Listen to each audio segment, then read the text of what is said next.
Well, good morning, everybody. When I agreed to do this, I have a confession to make, is that when I agreed to do it, I thought it was 9 a.m. my time. And then all of a sudden I got the memo that, oh no, it's 9 a.m. in Michigan, so it's 6 a.m. your time. No, but I actually am an early riser, so I get up about 3:15 every morning. And for those of you who are wondering, I go to sleep around 9:15 every evening. And I say about because I have kids, like a lot of you I'm sure do. And so we do get the unexpected, Dad, I can't sleep, or Dad, there's somebody in my room. Dad, I drank too much water before I went to bed. I need to go to pee 100 times. And so those things do happen to me as well. And thank you for the introduction. I'm just gonna close a few gaps in there. So yeah, I've been in real estate for about 14 years. After 2 or 3, actually about 14 years, 2 or 3 years in, I cut my teeth, so to say, in selling agricultural land. So I sold land from farmer to farmer, or farmer to developer, and that was going great. And then right before the big market crash and everything happened in the housing industry, my uncle had said to me, he said, hey, you might want to switch into residential. There's no way people are going to continue to pay $250,000 an acre. And so I don't know how prices are there, but back in 2005, I kid you not, in the town of Fresno, builders were paying $250,000 an acre, which just didn't make sense. Like, you just knew what the construction costs were. I mean, you saw what people were willing to pay for homes. And so at some point it just had to end. And so of course we all know it did, but I got into residential. I went to work for the second largest real estate company in our marketplace, which had about 150 agents at the time. I think they're at about 200 now. It's the second largest independently owned. So we don't have a lot of the big brand names. We don't have the Remaxes or the Coldwell Bankers. We've only had a Keller Williams for maybe 4 years now.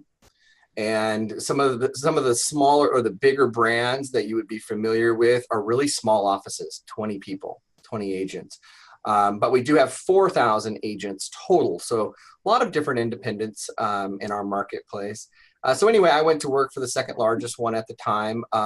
Quickly wanted to differentiate myself, meaning why would someone choose me who was just getting into residential real estate versus somebody who's been in the business for years? And so I decided I would blog. And so that's what I did. So I got on the web and I blogged. I didn't want the website with my face on it. I figured no one wanted to see it. I'm like, why would anybody want to look at my face on the website? But that's what typically we saw, right? It was a website with the agent's picture. Maybe they're holding their thumb up and there's listings. That's when our value used to be. It's like that's where you went to find homes. And so I wanted to be different. So I told the stories. I told the stories of the people, the places that you could get to quickly from our town, the lifestyle, the culture, the architecture of the homes of Fresno. And I wanted to keep it positive. I've never really liked the negative news, like all the stuff that people say about, oh, it's horrible to live. I mean, I don't know your area, and I'm hoping to visit sometime, but in my travels, like every city has it's better areas and it's crime, and we all have that, and so I just figured, look, if you don't like where you live, move. Just sell your house with me first. But so I just wanted to stick to the positive stories, and I took the mindset of it didn't matter to me if only 10 people were reading the stories I wrote or if 100. I was just going to do it every day. I was going to be consistent. And I did learn that the more I was consistent with my writing, the more business I would get. And that's what I grew my business on. And so I went from doing, 10 or 15 deals in a year to doing 35 or 40, eventually worked my way to 60. And then social media came out, and then I had the ability to really take my stories and throw them out there across Twitter and Facebook. This is prior to Instagram. And then my business really had an opportunity to grow. Someone approached me and said, hey, what prevents you from doing more business? And I said, well, I just don't have enough time, right? There's not enough time. He said, well, be more specific. And I said, it's the paperwork. For me, it's the paperwork. I hate doing the paperwork. Like, I didn't get into this business to get drowned in paperwork. Like, I want to build relationships. I want to go meet people. I want to go list homes. I mean, and I wish I could see you all, but I mean, I'm guessing though, like if we all rose our hands, who would like to take more listings? Did every single person raise their hand? One person didn't. I mean, everyone wants more listings. And that's what I wanted, right? Like, I wanted to list more homes, and I felt like the paperwork, the minutia, that kind of stuff bogged me down. And so my first lesson in time management was, this gentleman said to me, he said, so if I got you somebody to handle that for you, you do more business. I said, absolutely. And so he introduces me to someone who was known as, you know, the best in the business, as a TC. And she was going to get $350 a file for a regular deal, $500 for a short sale. And I thought, gosh, that's expensive. I don't know if I can afford it, you know, after your broker split and everything. But I took the leap, right? And which was a key moment in my professional career, was I made the decision to, you know, narrow how much money I would actually bring into my business, right? How much money I'd take home, because I was going to pay someone to do part of it. And so, but I did take that leap, and that was the moment. So people look back and like, you know, how did you get from listing or doing 60-ish transactions to, as an individual agent, being able to list 150 homes a year while representing 60 sides and still having a life? And that was the moment, right? I was willing to take a little less money up front so that I could leverage my time elsewhere. And so I hired her. Her name was Corey. She was my transaction coordinator for a few years, and now she runs my office. She's my office manager. So it worked out good for her too. You know, and so, but unlike what a lot of agents I've found through coaching for many years, and like right now I coach 56 people plus my entire office. And one of the things that I've found to be pretty darn certain is that most people, when they hire an assistant, whether it's an assistant or a TC, one of the things they'll do is they'll take this free time and they go play golf, or they spend more time at home and kind of cleaning or doing laundry or going out with girlfriends, or maybe they sleep a little longer. They do other activities. That's not going to grow your business, right? That just may give you a different life, and that's cool if that's what you're looking for.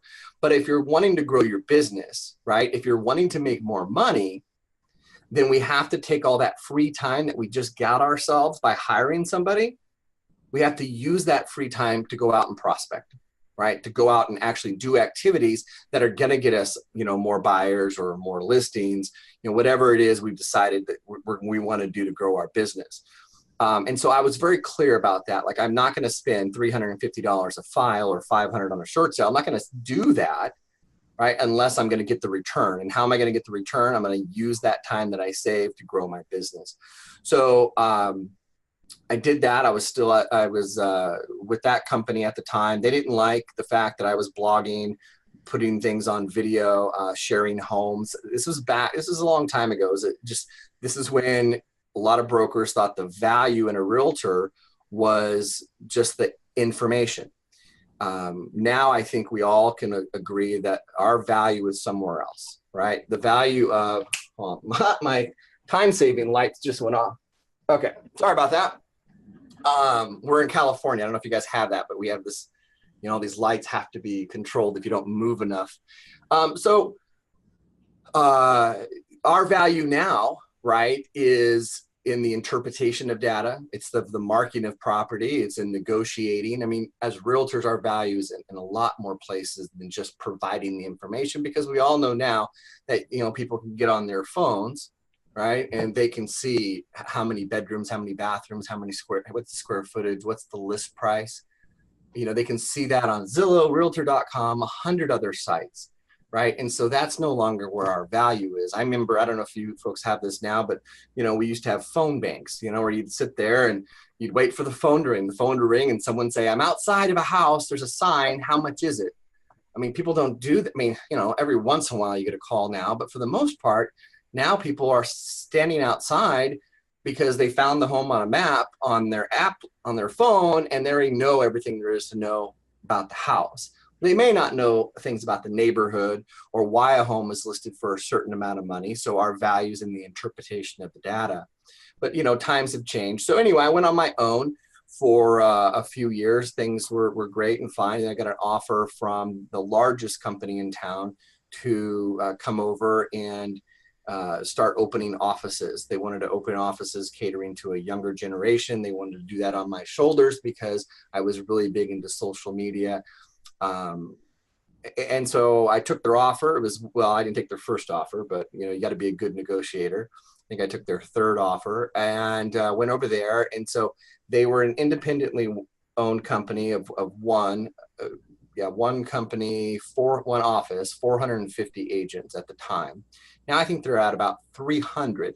They were bought out by Berkshire Hathaway, and they've had some struggles in our marketplace since. But but I left once I felt like my brand was big enough, and I just wanted to be able to help more people. And when they were purchased, for me at least in our marketplace, it felt like there was a lot of red tape. So, I left and did my own thing. When I left, there was 6 agents that followed me immediately. I didn't recruit them. They were part of my team, buyer's agents, but they left with me. And that was 2.5 years ago. And so 6 agents, and now we're at 80 agents. And we have a 40 agent waiting list to get into our office. Which is a huge blessing to me. Like, what kind of real estate company has a freaking waiting list for people to get in? And why do we have a waiting list? Because we don't have any more space. We just don't have, people are already desk sharing. We can't have 3 people desk sharing. And so we went from 1,500 square feet to 4,500 square feet in our first 2 years. And then now I've signed a lease for an 18,000 square foot expansion. We're getting the keys on May 1st. So once May 1st comes around, we will open that. It'll be in addition to our 4,500. And I'm sharing all this not to like say, oh, wow, look at this guy, but I'm sharing all this because like I'm doing all this while I'm still in production, right? So I'm growing a brokerage while I'm still in production. My numbers, while my best year was probably 2016, and I personally did around 210, 220 transactions. My team did about double that. So those are individual transactions. Now I do about 100, 115 transactions a year, 80% of those being listings. So I don't work with a whole lot of buyers anymore. But I'm staying in production with a large volume of listings and transactions, managing a brokerage, coaching, speaking, and I've recently bought a gym. I went in with another guy, and we have a gym now. And so, but I'm doing all this, and I've got a wife, and I've got 2 kids, and I see them. I spend time with them. And so often people are trying to figure out, how the heck does this guy accomplish all these things, and really maintain a life, right? Because it's difficult for us just as real estate agents. And when I speak on time management, most of the time it's not to real estate agents, because we're difficult. We're a different breed. Everyone in the room, I'm sure, can agree that, we get pulled in a lot of directions all the time. We are not necessarily show up at 8, leave at 5. I mean, that's difficult for us to do. So, while I have some slides and some stuff that talks about that in concept, I want you to know that I'm in production just like you are. And I get that sometimes the unexpected happens. For instance, yesterday we were filming a video for a video series that we do here for FresYes.com called Fresno Flavor. And it's very booked out. Like, it's on my calendar. I arrive at this time, certain things are ready to go. I do my part, and then I leave by a certain time. And everyone knows that I'm not negotiable on that. So at 3 o'clock, Jason's done. So we better have everything like lined up and ready to go for him to film this video at this restaurant. Now, of course, while we in principle say we know Jason's leaving at 3 o'clock, we always allow a buffer. So you'll hear me talk about that a little bit today, is that leaving buffers in your calendar, because like I know it takes me exactly 30 minutes every morning, almost, to get from my house to my office. I say almost because occasionally there's a traffic accident or there's road construction. So I give myself a buffer in most everything I do, including when I do video shoots. But yesterday, I'm at a video shoot. I should be done at 3 o'clock. We're filming the last segment, right? And I am taking a bite of rice and I crack my tooth.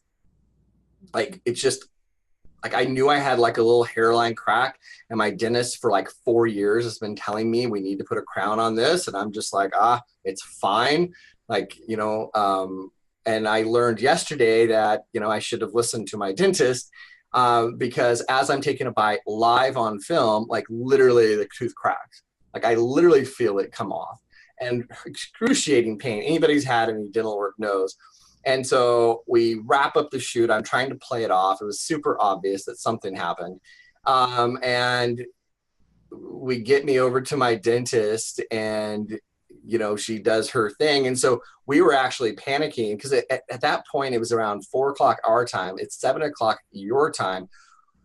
They weren't sure that I was going to be able to speak this morning, right? She says, if we got to extract a tooth and there's nerve damage, like, you're not talking tomorrow. And I'm like, okay, who am I going to contact at 7 p.m. in Michigan to tell them I'm not going to arrive for all these people? It obviously worked out. But things happen in our lives, right? Things happen in our lives that throw us off. One thing that I learned all these years that it's really helped me manage my time is, and it was actually not a guy in the real estate industry that said this to me, but he says, man, you got to stop being a Pop-Tart. I'm like, a Pop-Tart? He's like, yeah, like, he's like, I've known you a long time. Anytime someone says, hey, I want to see a home, you just pop up and you go. And I'm like, oh, a pop-up, not a Pop-Tart, And he's like, yeah, I didn't say Pop-Tart. I guess I was hungry. But, but that was a key thing for me. So I heard what he said. He's like, you always just pop up. Like anytime someone wants something in real estate, you're out the door. I learned how to control that. And that has helped me a lot. So now when someone says, hey, I want to see a home, I look to see where it fits in my schedule. Well, I want to go right now. Like I very rarely will play the game. Okay, no problem. Let's go right now. It is super rare when I do that because I watch my calendar so much. So instead it is, I have another appointment at that time. However, I can meet you at whatever time I'm open to do so. So I'm trying to take control of the situation immediately, trying to dictate that I'm a professional and that I'm busy. People want to work with busy agents. Generally, there's some, and I'll say that in a listing presentation when they go, well, this guy, has a lot of time to spend with me. And, my objection may be to that is that, does it concern you that they have all this time, that they're not working with enough clients? And that would be an objection handler for something like that when someone's worried about you being too busy, which is what often when people know they're competing against me in a listing appointment, it's often what they'll say. Now, Jason does a great job with marketing and this and this and this, but he's busy. Wouldn't you rather have someone with more time? And so my handler is, of course, like, why do you think they have so much time? Is it possibly because they don't have enough business, because they don't do a good job at marketing? Or, are they going to get you the price and terms that you want for your sale, for your home? So anyway, and this is me, by the way, like, and I was introduced to you all through Tracy. So if Tracy is in the audience, say hello, make sure she's on time. So if you have any questions during this thing, just give Nathan a holler and he will buzz me. And otherwise, I'm just going to go and then take notes, get on your phone. I'm going to give you some apps. I'm going to give you some tactics, some strategies, anything and everything I can for you to be more productive throughout your day. Sound good? Yeah. All right. So, one of the interesting things I found about like when I'm preparing to do these things, and always when someone says, hey, I want to talk about time management, how are you getting so much done in such a little, same amount of time that we all have? Because I feel like I'm always getting distracted. And so one thing I've always found in common with real estate agents that have a difficulty managing their time is the distractions. In fact, I don't know if you know this, but there was a study done that typically as real estate agents, if we were to isolate our workday to 8 hours, typically we have 43 interruptions in that 8 hours. 43 interruptions. in that 8-hour block, which is just crazy when you think about it. Some of you probably have more than that, right? If that's the average, then some of you do. But like research says, it takes about 25 minutes for us to find our full focus in order to like get really back into whatever it is we're working on. And so this is common, like in some of the agents that I coach across the country, they're like, well, yeah, I'm trying not to be interrupted. How do I do that? I work in an office without, I don't have a private office. I work in an office with a lot of other people. So here's the biggest pro tip. You've probably heard it 1,000 times, but I will tell you that you've heard it 1,000 times because it works. Like get yourself a set of headphones, right? Like literally I have my private office, but I have 2 different sets of headphones. I have one that plugs into my computer, and then I have one that's cordless. And I wear I've got my earbuds, like, and people see that I have headphones on. It's automatic, don't interrupt them. And people know that. Now, did they know it initially? No, they kind of gesture me. Can I get a minute? Can I pick your brain? If the headphone's on, the answer is no. And I don't mean it to be a jerk. Like, and some of the things I say today might seem a little harsh, and I'll just apologize up front. I'm not trying to be harsh. I'm not trying to hurt anybody's feelings. I'm not trying to come off as abrasive but I want to teach you how to win, right? I want to teach you how to win. I want you to have control of your life. And so sometimes in order to win, like you have to stand up for yourself, including what your calendar says about you. Like I tell people all the time, show me your calendar, I'll show you your priorities. Like write that down. Like, show me your calendar and I'll show you your priorities. People tell me, oh, I don't have time in my day. Bullshit. If I have time to run a brokerage, to be in production, to have healthy and happy kids, right? A wife that hasn't left me in 20 years, okay, right? Which, I give her lots of thanks because I'm far from perfect. And without her, I couldn't do this. But if I can do all the things I'm doing and still maintain this energy level, don't tell me that you can't make an hour worth of calls. Like, don't tell me you can't knock on 3 or 4 doors. Don't tell me you can't manage 5 escrows. Like, let's work on the skill set then, but show me your planner. Like, let's work through your day. And let's talk about that for a second. So, and some of this might be cliche. Some of it you may have never heard before, but the powerful morning routine is a real thing, right? It is a real thing that is super important. I actually recently decided not to call it a morning routine. I call it my morning rituals. There are certain things I do every morning, and those things actually begin the night before. At 9 o'clock, my phone gets put on airplane mode, period, without exception. That happens Sunday through Thursday.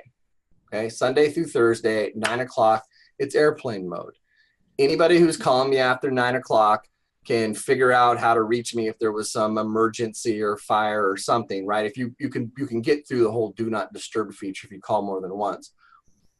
But the idea here is that I need to be asleep by 9:15 in order to be my best self and be awake and moving at 3:15.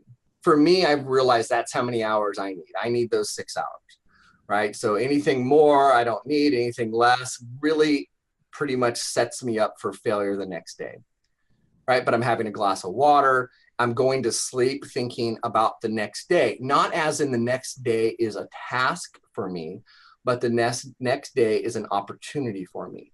When I go to sleep thinking, oh my gosh, I got to do this. Oh my gosh, I got to do this. And sometimes I do. I find myself doing that. I have to reshift my mind and think, what an opportunity.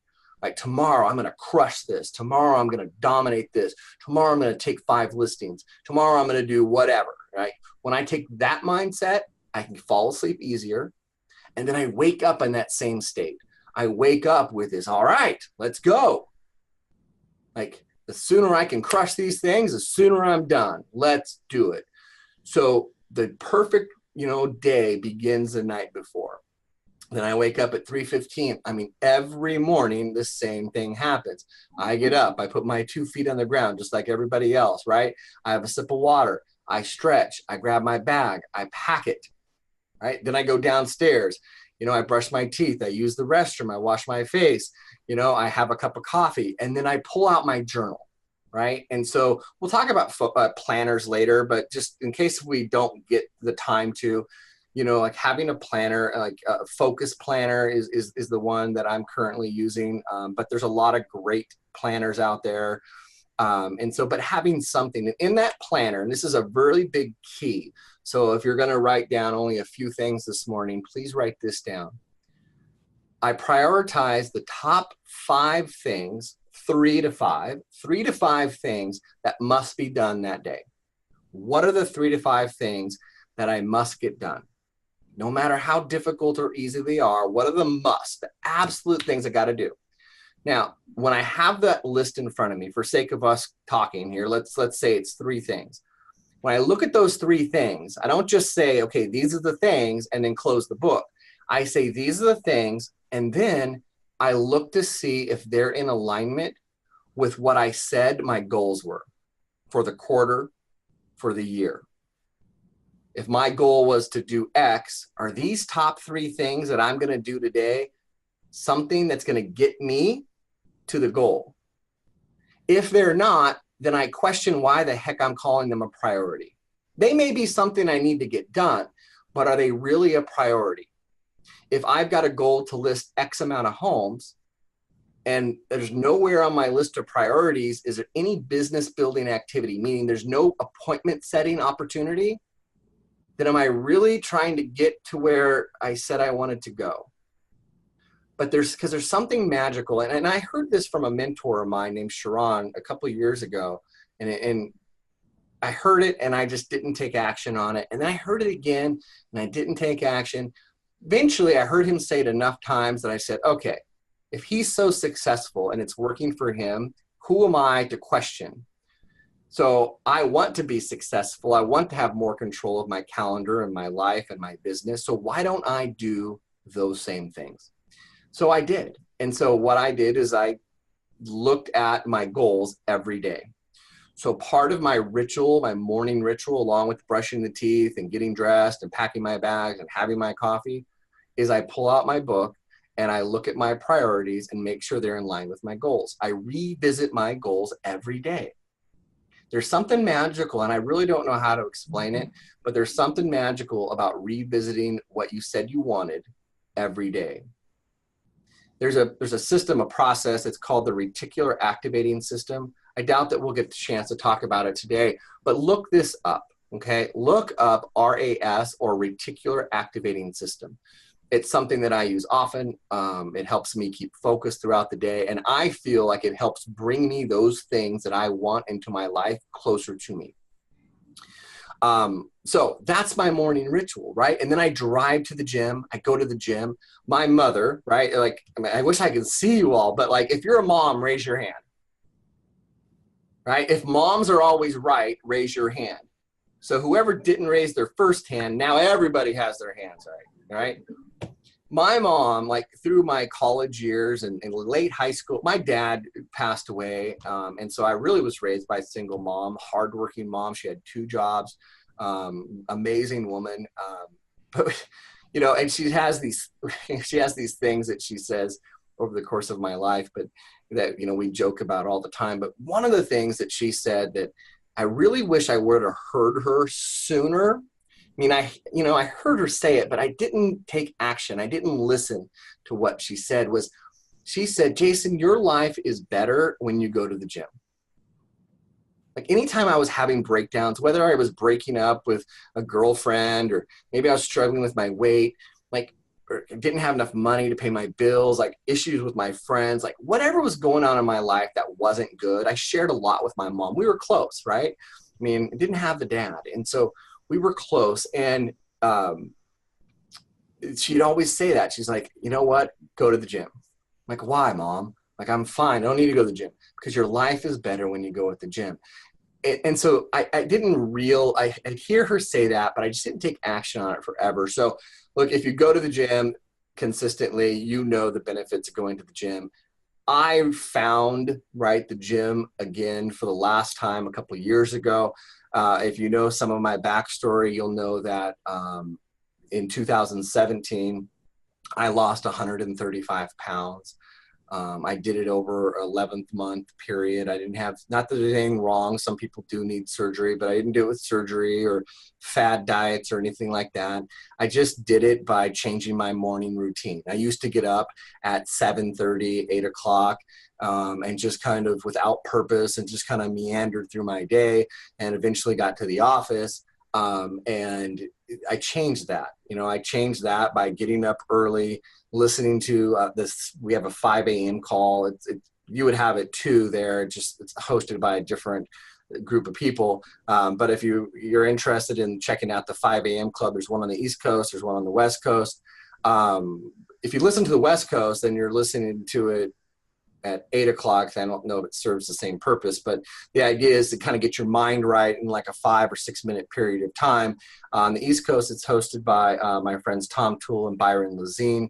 On the West Coast, it's hosted by Sharon. So 2 different organizations, but the same mission is to help people and get their mindset. More tactical stuff comes from the East Coast calls, and they have a podcast. So you can go back and listen to them, and it's a great resource. So check that out. Just type in like 5 a.m. call Byron or Tom Toole, and you can find them. But I joined a 5 a.m. call group, and so every morning I was listening to a call 7 days a week at 5 a.m. And then I went to the gym. And that was the beginning of my weight loss journey. I had set a big goal. I created massive accountability around that goal. And then I just didn't stop.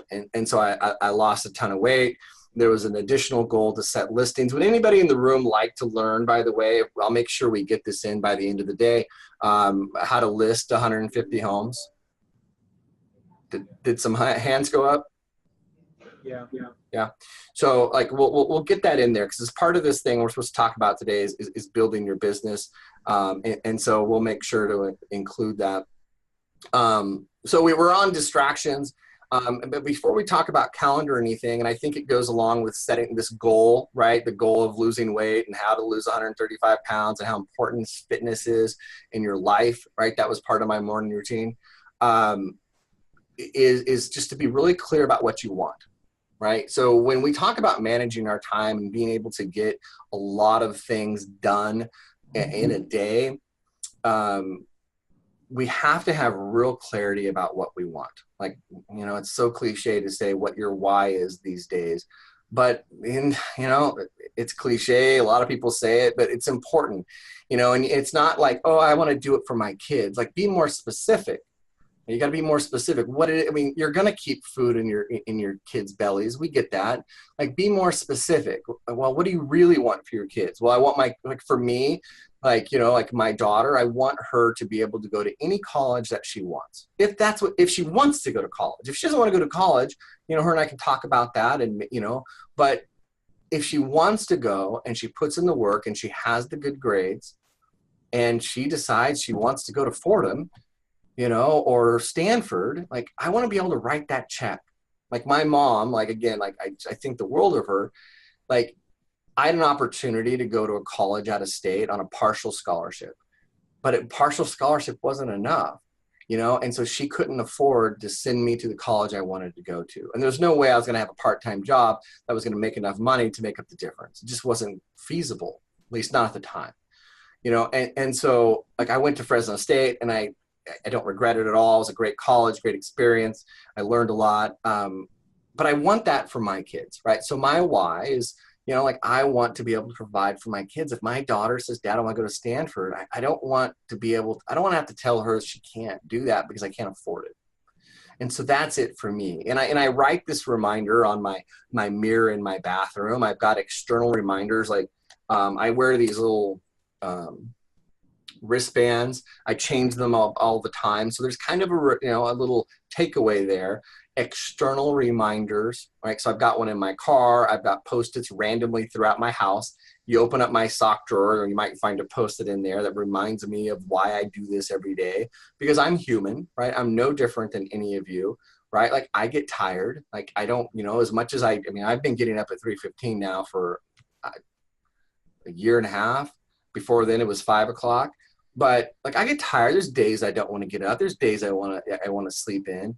So I put these external reminders everywhere, these little Post-its, or I change the wristband to remind me on why I decided I wanted to work this hard, right? And so that keeps me on point.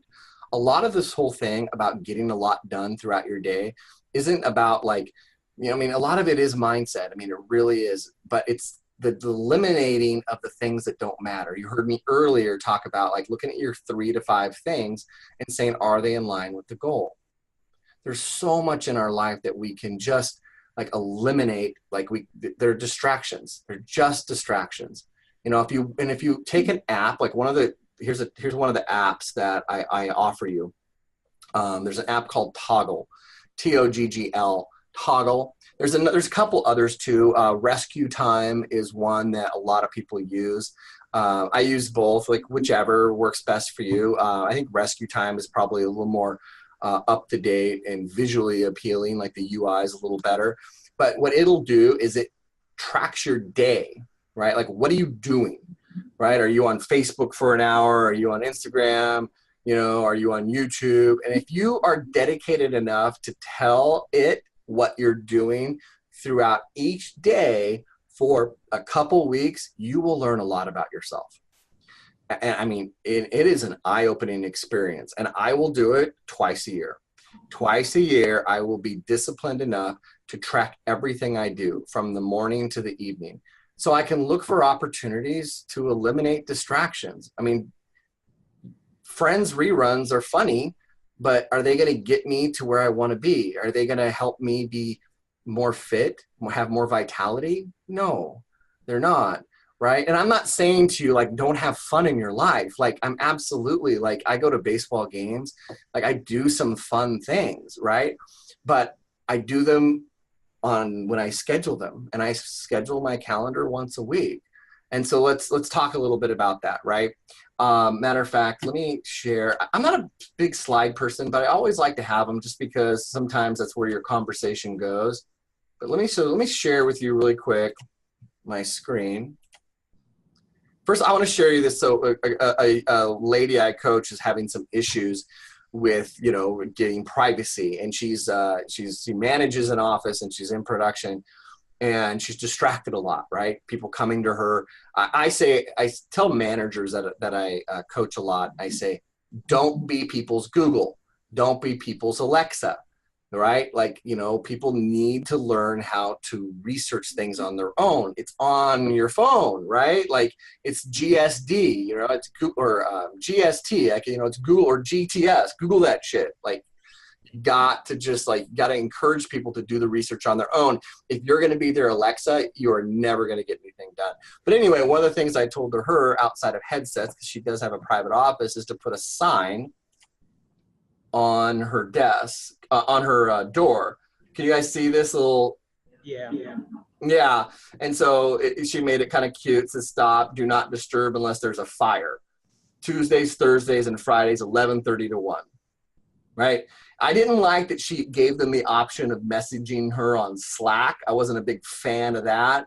But at the end of the day, it does serve the purpose, right? And so the purpose on that was just like, look, it's okay to tell people that you're working on whatever it is you're working. I've got a sign out on my door. We've got a variety of signs. Sometimes we're recording podcasts. I'm like right now outside my door is a thing that says Jason's doing a video.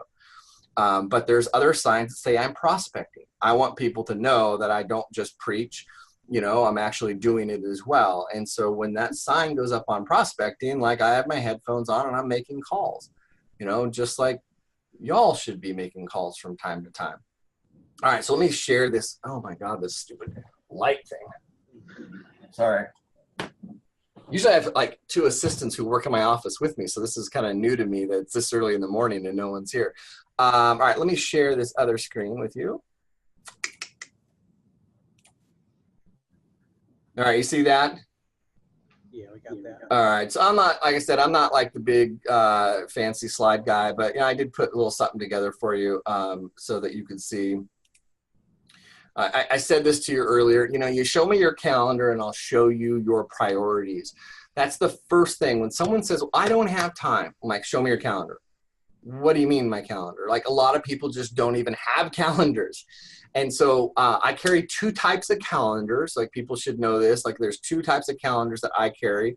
One, I have my paper calendar, which I think is super important, right? There's something magical about putting pen to paper still today, at least for me, and for a lot of the top producing, not just real estate agents, but business professionals across the country. I have a group that I'm involved in. There's 60 of us. They're very, I don't want to call it a mastermind because it's really not that, but it's a group of 60 men and women together.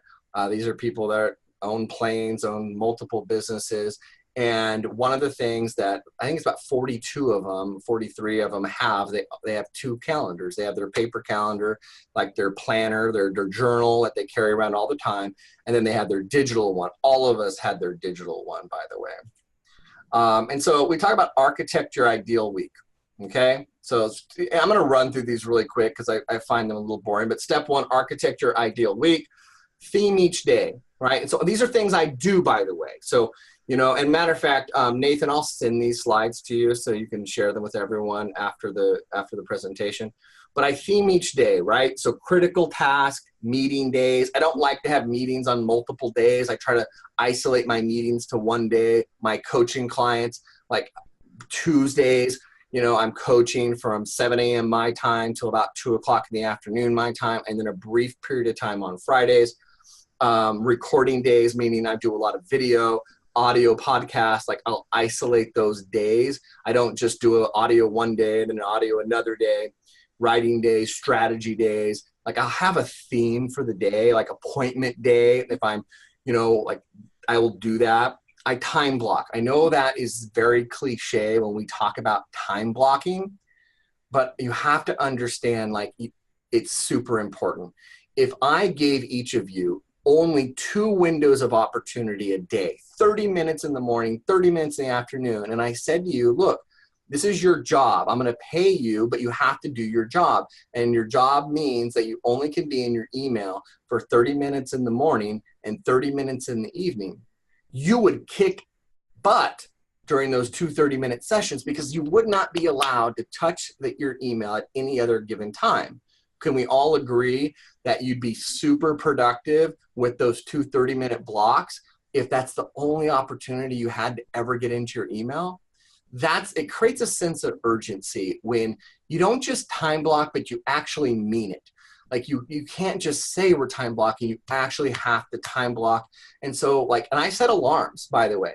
I've got a giant clock underneath my computer monitor at my desk. I've got one at my home office. Like I have so many alarms on my phone, it's ridiculous. Like I time block and I set alarms. And so when that alarm goes off, I'm done. There's no exceptions. But it creates this sense of urgency. I said earlier, allow for buffer time. Like when you're driving, you know, listing appointments are tough. Like it's not always going to go an hour, or it's not going to always go 45 minutes. Sometimes it's going to go an hour and a half or 2 hours. One little kind of like a pro tip, like if you don't have an iWatch, like I think it's a great tool because your phone can be in your pocket. So that means you're present when you're present, right? When I'm at a listing presentation, I am present. I am there. My phone is not like, oh, look, I got a text message. There's nothing more important to me than getting a listing, right? And so like I make sure I'm there, but my watch can beep. My watch can buzz and go ding, ding, ding, ding. I go, oh, you know what? I only got about 15 more minutes. Let's focus on the price. Let's focus on the commission. Right? So I really love my iWatch just for that particular reason. Build it in free time. When I sit down with my calendar every week, which by the way, Sunday night, you do your calendar Sunday night. If you wait till Monday morning, you waited too long because you should already be in action on Monday night. But I build in free time. I say, okay, what time am I going to spend with my kids? For me, it's Sunday is a big day for my kids, right? Like I'm at a point in my career where very seldomly or very rarely do I allow myself to be pulled to do work outside of home desk work or, you know, honey-do list kind of thing. Like it's very rare when I go on a listing appointment on a Sunday. Like it better be a reason why they can't meet me at any other time, because that's when I build my free time in. This is, it's simple, what the beginning of the calendar looks like, right? There's my ideal week, right? And I start filling it in, right? Here's the theming each day. And again, I'll send these to Nathan, so you don't need to take pictures if you're trying to take pictures, right? And you start building these in. Morning routine, exercise. When am I reading? When am I spending time with my family and friends? Like, this is just an example. This isn't mine, but for clarity, because mine's it's all full. But this is the kind of thing that you would expect to see as you're building it. Blocking personal time, blocking start and start times, right? Like, being like, that's important. And by the way, you don't just say I'm going to the gym. You can't just say that, because you'll never go. You can't just say, well, today I'm going to prospect. Bullshit. When are you going to prospect? I'm going to prospect between 5 and 6. Okay. Who are we calling? You should know in advance who you're going to call. Block recurring meetings and commitments. Like my coaching calls, like, they're always the same days, the same times. So I just block those out really quick. It doesn't take me long to fill in my calendar. Critical task time. These are the things that I said in the beginning of our conversation, like the 3 to 5 things that I must get done. I'll put them there, right? Open times. There's like, I need some times for things that just happen throughout the day. So if someone calls and says, hey, I had an agent coming to my house today. They didn't show up. I want to list it. Come list me. Like, that happens every once in a while. Like, I say, great, I've got a free time between this time and this time. That's when I can do it, right? Step 2, transfer to your online calendar. So I said there's something magical about getting it written down, but you got to get it online. If you are not using Google Calendar or some online platform, please do that, because as you grow your business, people need to be able to book things for you. There's people in my office who have access to my calendar. They can reserve things on my calendar. They can book listing appointments for me. They can book meetings with my agents in my office. And everyone goes through this, right? Like my mom, if she's in town and wants to go to lunch, as funny as this sounds, like, she'll contact my assistant, because that's the quickest and easiest way to my calendar, because I touch my calendar once, Sundays, okay? So it gives an idea of what your calendar would look like. It starts off looking like this: blocks of time, critical task, and planning. I think I covered a lot of these things. I'm trying to go fast for sake of time, but it's Sunday night. It's reviewing personal and professional goals, reviewing the calendar, the must-dos. I'm double checking for my recurring meetings. I'm reviewing my theme once again, determining my big 3. So then my calendar starts to fill out a little bit more. Everyone's seeing this right here? Yeah. And then I document my day, right? This is a self-assessment of sorts. So in the evening, right before that 9 o'clock, because at 9 o'clock, it's done. But just prior to that, I just take a couple moments and look back at my day. What did I do today that worked? What did I do today that didn't work? Right? Like, what did I do at the end of the week? Like, it's this self-assessment. When I go to a listing appointment, at the end of my listing appointment, I get in the car, right? I turn it on, and I take a minute or two to do an assessment of how I did. What did I do good? What did I do great? What could I have done better? Right? So my listing appointment that I went on the other day, like, I built rapport, I handled the price objections, I handled the commission objections, we killed it on the marketing conversation. But what could I have done better? The guy was very analytical. I could have had a little more detail in the breakdown of the expenses associated with the escrow and title. He asked for it. I didn't have a net sheet handy. I pulled out my phone. I was able to provide him with the information, but I could have had something printed, something in paper. I could have handled him. So, but I do this with my day, right? It's just an exercise that I quickly do, a quick assessment of my day, my week, right? And I keep that in the same journal, right? The Pro Planner thing, I keep it in there, and I just outline exactly like what went great, what went wrong. I write it down, okay? That's the whole thing on the week. So it ends up looking something more like this.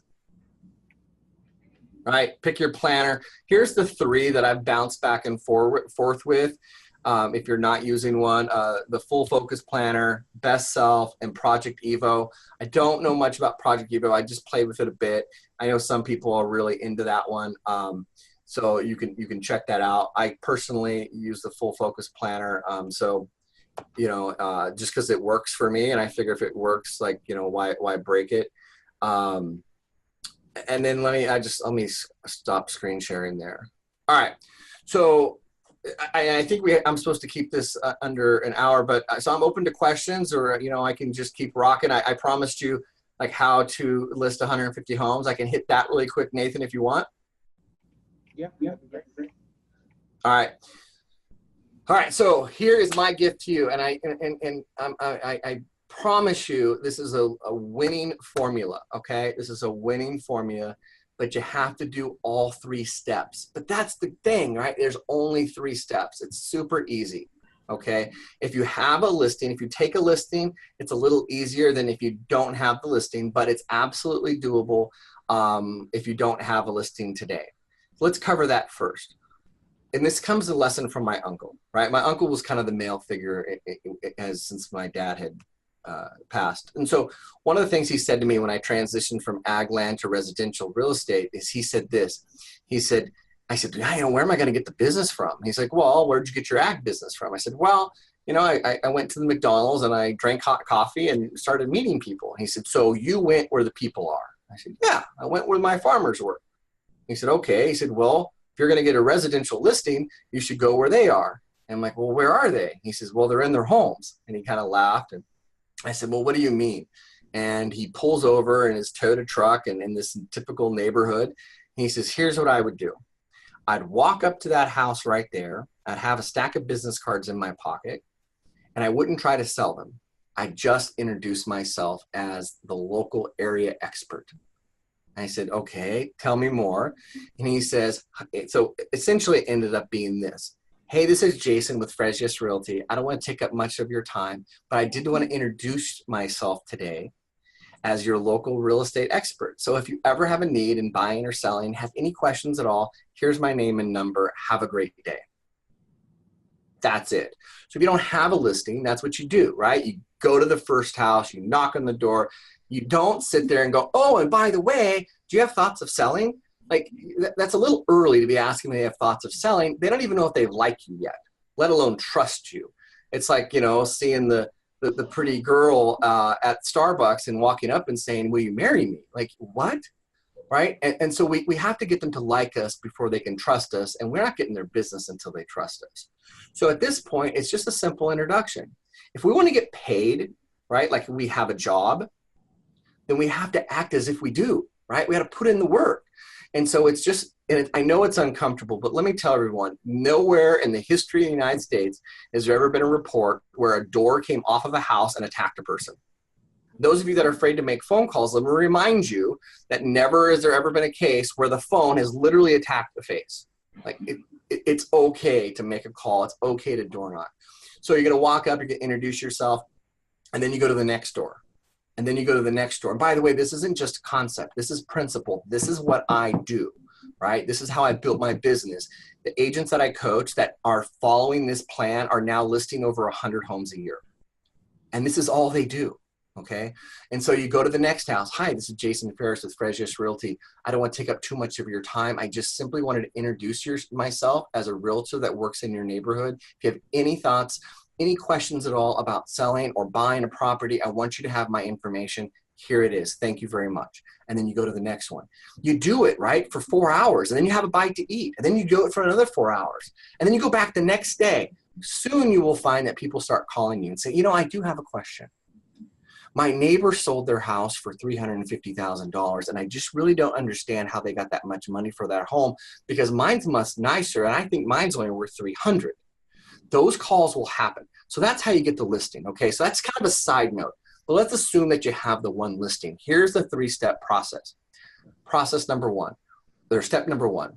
Within the first 48 hours, write this down, okay? Within the first 48 hours, because if you wait more than 48 hours, you're not following the system, and the system works. Within the first 48 hours, you call 200 neighbors. Where do you get the numbers? I use Cole Realty Resource. I'll send Nathan a link if you've never heard of it. There's other programs out there that get numbers. Does Cole Realty Resource give you 100% accurate numbers? Nope. About 60% of them are right. Those that are the wrong numbers, you call and you ask for Mr. Smith, and Mr. Smith doesn't exist, then you just move on, right? We focus on the ones that answer and we have accurate information on. So you call 200 and you're not trying to sell them. The same concept on door knocking, right, is what you're following on the phone. Hey, this is Jason Ferris. The purpose of my call today is to simply let you know that I've listed your neighbor's home for sale. You may know the home. It's at 1234 Main Street, the blue house with the white trim. Anyway, if you have any questions at all about your neighbor's home being for sale, I wanted to make sure you had the direct phone number to the listing agent. That's me, Jason, 559-708-8768. I mean, I'm going quick, but you get the idea. I'm not saying, oh, by the way, do you have a neighbor or someone you work with that wants to buy the home? Like, those of you who have tried that process, like, you tell me how often it works. Like, it doesn't, right? And so, like, it doesn't because you're trying to marry the girl before even getting to know her, right? And so you want to just call them in the first 48 hours. Hey, this is Jason Ferris with Frezius Realty. The purpose of my call today is to simply let you know that I've listed your neighbor's home for sale. You may know the house, 1234 Main Street, the blue house with the white trim. Anyway, if you have any questions at all, I want to make sure you have my direct number. It's 559-708-8768. By the way, you think I've said that a few times? All right, so that's all within the first 48 hours. It has to happen. After 48 hours, people start to know that it's for sale.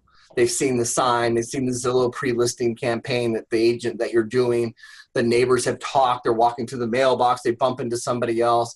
Like, it doesn't work, okay? And so the first 48 hours is critical. Then, when that's step one. Step two, the property goes pending, goes under contract, okay?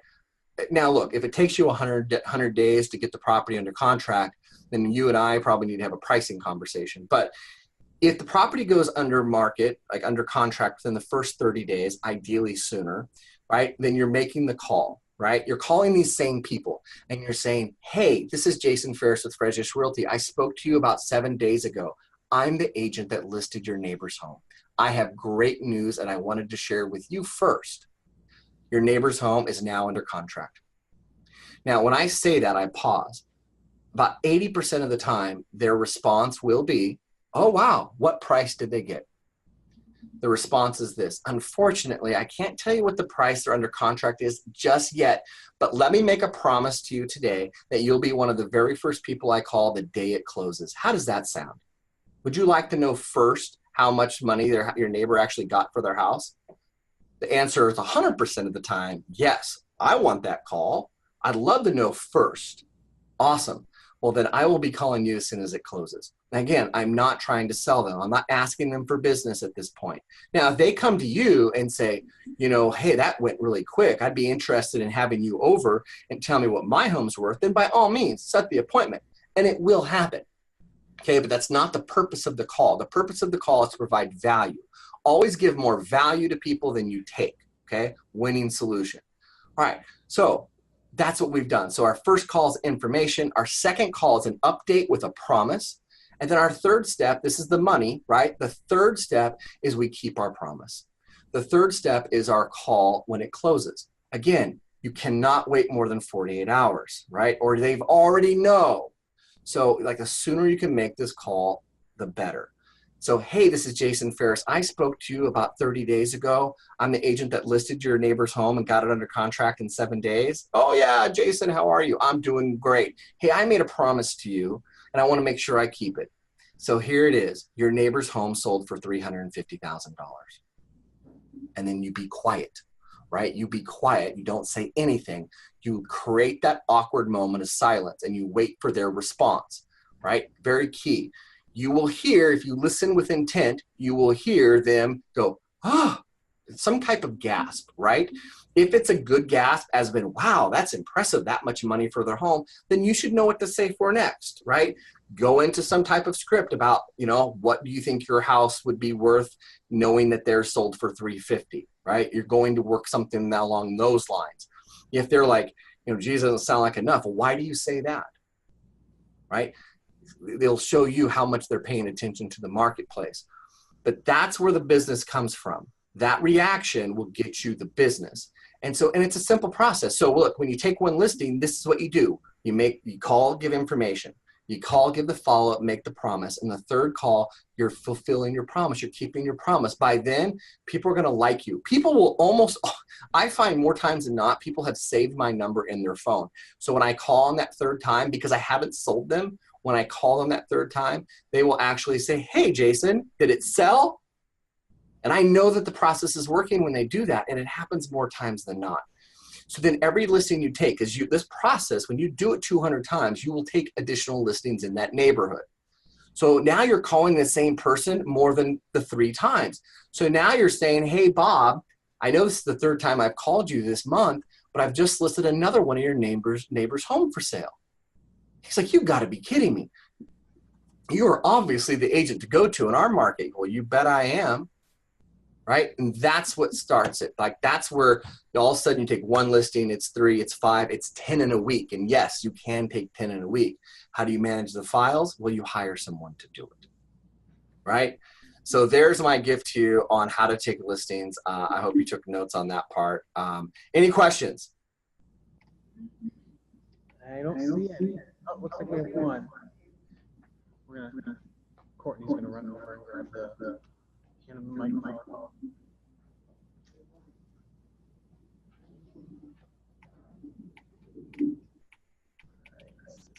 Good morning.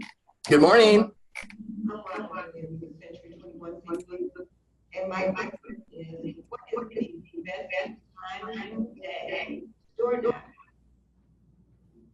I think I heard, what is the best time of day to door knock?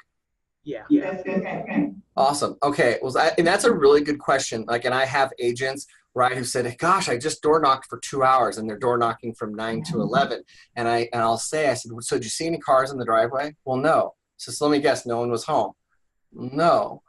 And so you do need to be mindful about when, right? Like when people would most likely be home. And I think for me, like, I just kind of look around, like, I'm like, okay, this is a working class neighborhood. Both spouses are probably working. When would I find them home most often? And then that's when I go.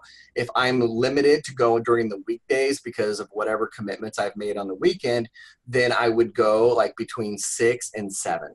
Right? And so I got to go every day, because in an hour's period of time, I can only hit so many houses, or I go on Saturday, right? So for me, like, if I was to move to Michigan tomorrow and I was going to restart my business, I would be door knocking on Saturday afternoons, because that's when I feel like most people would be home. Spring break, right? There's a good chance that one of the parents may be home on a Saturday or during the week during spring break. And so that's another good time. But let me say this, this is a good question, and it opens the door to just one little concept I want you all to hear me. Meet people where they are. Meet people where they are. And what I mean by that is, don't show up to a house in the middle of summer, door knocking, wearing a 3-piece suit or a nice formal dress.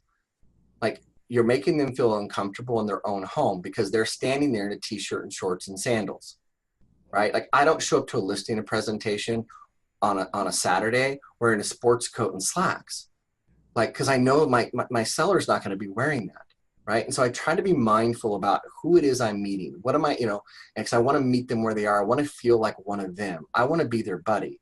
We all know that a lot of people will list with their friend who happens to be a realtor, right? And so if I want to give myself a chance to list the most amount of homes, right, then I want to be their friend too, right? So how do I be their friend? Well, we relate, right? Like by mirroring, by matching them, and by being mindful about not making them uncomfortable in their own home. So if you're door knocking, like I showed up one time and I told the lady on the phone, I said, okay, I just want to confirm I'll see you there at 2 o'clock. And I said, by the way, I'm not going to be wearing any pants. And she goes, what? And she kind of laughed. I said, well, it's 114 degrees outside. I said, I just wanted to say, like, there's no way I'm wearing pants to a listing appointment when it's 114. And she laughed. Look, the listing was over at that point. I had her on the phone. There was so much rapport, so much like, oh my gosh, this guy is so fun, like that the listing was over. Like, she would have listed at 8% commission, right? Right? Because like, she's like, she found something relatable. And I showed up wearing a pair of shorts, right? And a pair of shoes and a nice collared shirt. Right. But I recognize the fact that, it's 114 degrees outside. So great question. Thank you very much. All right. Doesn't look like we have any more questions. Let me say a couple more apps really quick, because I think there's a couple of them that I really want you to hear. Number one is Rev. The most, like, if you ask me what app I use more than anything else, it's an app called Rev, R-E-V. It's a recording app. You can record your voice and then it'll transcribe everything you said into a written word. So I use this, right, to take, like, for instance, when I first found out that I was going to have the opportunity and the honor to speak to all of you today, the first thing I started doing is recording my thoughts into Rev.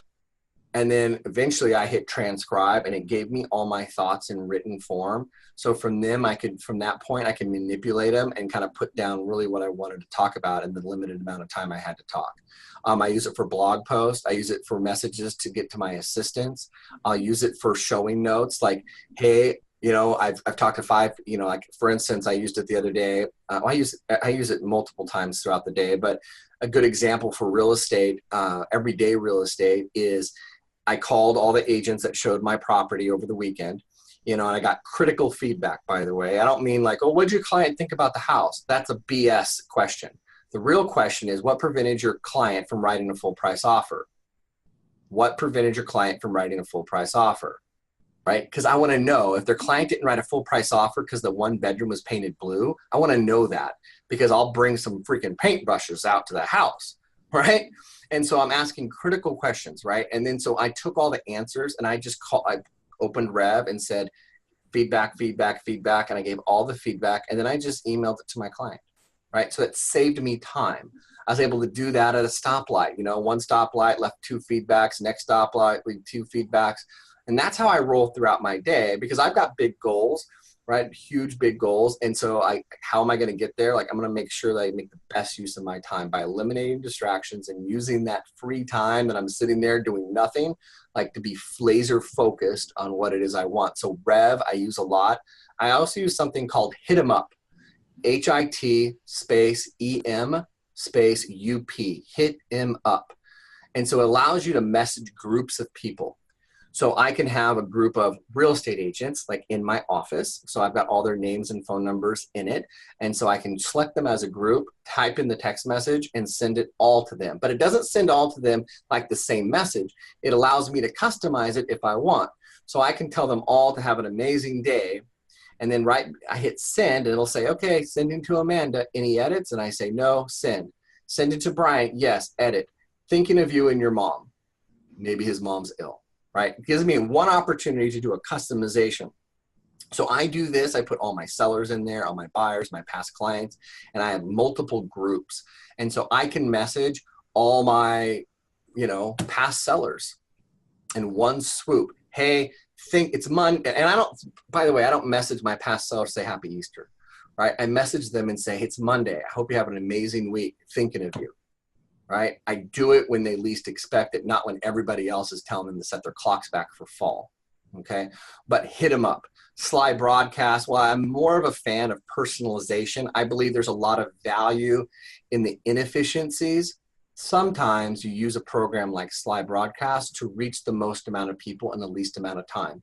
So when we talk about the listing process and how to get that many listings and that process, at some point, if you actually do it, and I pray that you do, if you actually do it, there'll be a point where you just can't make 200 calls because you'll have taken 4 or 5 listings. And imagine making 200 calls around those 4 or 5 listings when your other 4 or 5 listings have now turned pending. And so at some point you'll have to scale, which means utilizing, you know, an assistant or a program like Sly Broadcast, where you can record a message and drop it in people's voicemail without them knowing. So I'm not a big fan of it, but I do use it from time to time. Okay. And then Get Abstract. So I'm a really big fan of making sure that I read and keep my mind educated, you know. And so like, how do you read like all these books you hear from coaches and people and like, oh, I read this book, read this book. Like they don't really read the whole books. A lot of them use something called Get Abstract, which gives you a summary of the book and the highlights of it. And then if you want to read it past that, you can. But that's an app I use almost every day as well. Any other questions? My light went off one more time.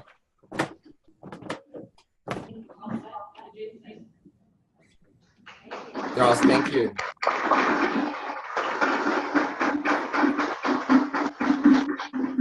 Thank you so much. I'd love to connect with you all further if you're interested. You can follow me on Instagram. It's Jason J. Farris. So JasonJFarris. And then Frez Yes, if you're looking to do a more engaging real estate page for your business, follow Frez Yes on Facebook. You know, we've got 22,000 some odd people that are highly engaged on our Facebook page. FrezYes.com. If you're doing a newsletter, if you do a blog and you're looking for ideas, we've got over 9,000 stories there. And so by all means, check that out. And you can find me on Facebook as well, just Jason Farris. Unfortunately, my friend count is like at 5,000 or around there. So I'm trying to figure out how to delete some. But if you want to connect with me there, I'd love to. Just message me and I'll delete somebody and get you in, because anybody who's here and taking their time to you know, to attend a function like that to better themselves, I want to be connected with. All right. Thank you, everybody. I appreciate your time.